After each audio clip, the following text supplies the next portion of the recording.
Aisy mumtaz, NIM 2017-820098,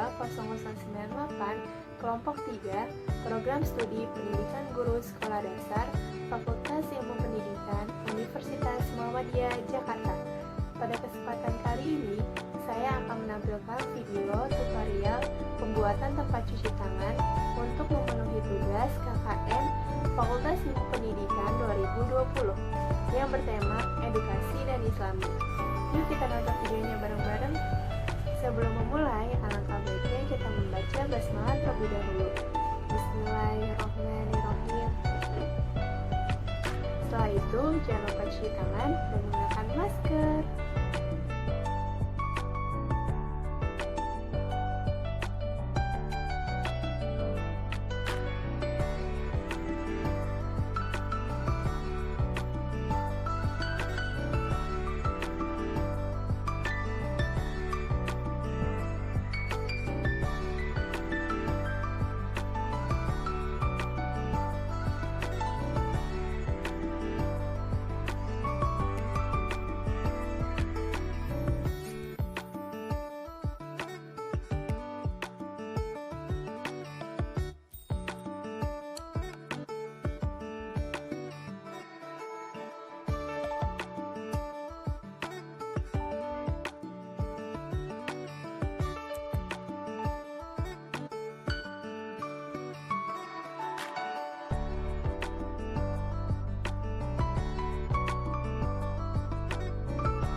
Sekian video dari saya, kurang dan lebihnya mohon maaf.